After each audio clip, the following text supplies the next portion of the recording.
এইফালে বাইদেৱে আলহীৰ কাৰণে খানা বনাই আছে। বনাই অকণমান ধুনীয়াকৈ ভাত পানী খাই পিনি আমি এতিয়া খাবলৈ লৈছোঁ। ভাতৰ মাছ চাওকচোন, ভাতৰ মাহটো কাঢ়ি থৈ দিছিলে হ'লে। সকলোকে নমস্কাৰ জনাই আমাৰ চেনেলৰ অন্যটি ভিডিঅ'লৈ স্বাগতম জনালোঁ। আশা কৰোঁ সকলোৰে ভাল, বৰ্তমান আমাৰো ভাল। আজি মানে আমাৰ ৰুমলৈ আলহী অহা কথা আছে। আলহী মানে মোৰ বন্ধু, আৰু বন্ধু আহিব যিহেতু ভালকৈতো ভাত সাজ খুৱাব লাগিব। সেইবাবে ভাবিলোঁ আজি মাছকে লৈ আনোগৈ। আৰু আজিৰ দিনটো কি কৰোঁ আপোনালোকে চাই থাকক ভিডিঅ'টো শেষলৈকে। মাছ আনিবলৈ যিহেতু পইচা লাগিব আৰু হাতত কেছ পইচা নাই, সেইকাৰণে ভাবিলোঁ যে পইচা 500 টকা এটা উলিয়াই লওঁ। আৰু আগত ATM নাই, এইটো ATMতে উলিয়াই ল'ব লাগিব। পইচা পাতি উলিয়াই থাকোঁতে মোৰ মাছৰ দোকান লগা দেৰিয়ে হ'ল। যিটো মাছ বিচাৰিছিলোঁ সেইটো মাছ নাপালোঁ। এতিয়া এইটোকে নিব লাগিব। মই বিচাৰিছিলোঁ কচ মাছ, কিন্তু কচ মাছ নাপালোঁ। এতিয়া ৰৌ মাছ নিব লাগিব। এইফালে চাওকচোন, 3জনকৈ মানুহ ৰখাই থৈছে মাছ কাটি পিনি দিবৰ কাৰণে, আৰু দোকানীয়ে পইচা লয়। এইফালে মাছ কাটি মানুহকেইজনে কাষ্টমাৰক দিয়ে। এইয়া মাছ লৈ ল'লোঁ। এটা পলিঙত হৈছে বাইহঁতৰ কাৰণে আৰু এটা পলিঙত আমাৰ কাৰণে। এতিয়া বলক ৰুমলৈ গৈ থাকোঁ। ৰুমলৈ আহি দেখিলোঁ মুনমীয়ে আলু পকৰি বনাই আছে। আপোনালোকে বাৰু আলু পকৰি খাই পাইছেনে জনাবচোন কমেণ্ট কৰি। ৰুমত চাহ তাহ খাই ওলাই আহিলোঁ বজাৰলৈ বুলি। এটা বস্তু ল'লোঁ। আজি যিহেতু দেওবাৰ আৰু আমি সপ্তাহিক বজাৰ কৰোঁ। এতিয়া বস্তুকেইটা লৈ লওঁগৈ। ফাইনেলি আহি পাই গ'লোহি ৰুম, আৰু আলহীও আহি পাই গ'লি। মানুহগৰাকীয়ে চাহ বনাই দিলে, চাহ খাই আছে আলহী। এতিয়া গৰম কিন্তু আজি বহুত পৰিছে ন, একদম 43 ডিগ্ৰী পাই গৈছেগৈ। কি যে হ'ব চেন্নাই তাত। আলহীক চাহ দিলে, চাহ খালে। এইফালে মুনমীয়ে বিলাহী কুটি আছে। শাক কিহেৰে বনাবা? বিলাহী, আলু, মাছ আৰু কচু দাইল। কি বনাবা ইমান গৰমত? সেয়াই আলহী আহিছে, গুণাই খুৱাই পঠাম বুলি ভাবিছোঁ। গুণাই খুৱাই পঠিয়াবা নি? আৰু কি খুৱাবা? ইমান গৰম মানে ইয়াত থাকিবলৈ জেগা নাই। আলহী এইফালে বাই দাইল পাতি আছে। তাৰপৰা এইবিলাকৰ মুনমীয়ে বিলাহী কুটি আছে। কুটি হৈ গ'ল। কুটি হ'লেই। তাৰপৰা আলহী মোৰ একদম খাচ পাৰ্টনাৰজন হৈছে এইজন। লাজ কৰিছে, সি লাজ কৰে বহুত, হয় নাই বাৰু? সি বহুত লাজ কৰে।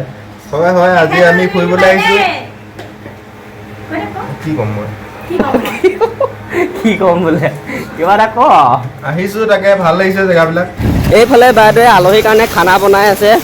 বনাই অকণমান ধুনীয়াকৈ ভাবিছিলোঁ গাহৰি মাংস আনিম বুলি, কিন্তু যি গৰম পৰিছে, এইটো গৰমত যদি গাহৰি মাংস খাওঁ চেছ আৰু। সেইবাবে মাছকে লৈ আনিলোঁ। খানা পিনা বনাই ৰেডি। আলহীৰ বাবে কিনো যোগাৰ কৰা হ'ল অকণমান আপোনালোকক দেখুৱাই দিয়কচোন। এইফালে আছে মাছ আৰু বিলাহী, আলু, আৰু এইফালে আছে দাইলে, আলুৱে আৰু কচুৱে। এইফালে মুনমীয়ে ভাত বাঢ়িলেই, ছোৱালীজনীও আমনি কৰিছে। মই ক'লোঁ যে সোনকালে ভাত বাঢ়ি দিয়া, খাই লওঁ পটাপট। খোৱা দেই তোমালোকে। গৰমত কি বনাইছোঁ আৰু তাতে লৰালৰিকে ছোৱালীজনীও আমনি কৰি আছে। ভাত পানী খাই হৈ গ'ল, অকণমান জিৰণি লৈ লৈছোঁ। ইয়াৰ লগত কথা পাতি আছোঁ। আৰু এইফালে এজন শুলেই, আৰু এইফালে এজন মোবাইল চাই আছে। তাৰপৰা এইফালে মাইকী মানুহ আৰু বাইদেউ বহি আছে। এইফালে ছোৱালীজনী শুই আছে। বাৰু তই কচোন, আজি আমাৰ ৰুমত ভাত সাজ খাই কেনেকুৱা পালি? ভাত সাজ মানে বহুত টেষ্টি হ'ল আজি, বহুত ভাল লাগিছে। এনেই কৈছোঁ আকৌ।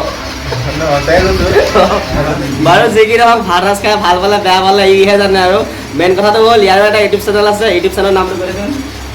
ইউটিউব চেনেলৰ নাম আছাম বিষ্ণু, ইয়াত দেখিব পাইছে। আছাম বিষ্ণু বুলি আছে। ইয়াৰ ভিডিঅ'বোৰ চাব আৰু চাই পিনি কমেণ্ট কৰিব। ভাত পানী খাই পিনি আমি এতিয়া খাবলৈ লৈছোঁ ভাতৰ মাছ। চাওকচোন, ভাতৰ মাহটো কাঢ়ি থৈ দিছিলে হ'লে।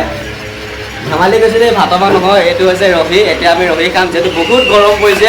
ৰহি খালে মানে বোলে অকণমান গৰমৰ তাপটো কাটে, সেইবাবে খাবলৈ লৈছোঁ। ভাত পানী খাই হ'লেও খাবলৈ লৈছোঁ আৰু। মই ট্ৰাই কৰি চাম প্ৰথমতে। খাবেই মানে খা। বেছি নাই ন, অলপ খাই পিছত কেনেকুৱা? একদম টেঙা টেঙা। টেঙাই দেই। মই খাই চোৱাই নাই, মই খাই চাওঁ অকণমান। বিলাহী এনেই কৈছে, টেঙা নহয়, মিঠা। ই মানে ভাবিছে কি চব অকলে খাম বুলি ভাবিছে, সেইকাৰণে টেঙা বুলি কৈছে। মিঠা কেনেকুৱা? এতিয়া মই চোন মিঠা পাইছোঁ। এইজনে ক'ব এতিয়া কেনেকুৱা পালে, খাই চাওকচোন। গিলাচে নাই, গিলাচ এটা না। অকণমান টেঙা, ইমান টেঙা নহয়। টেঙা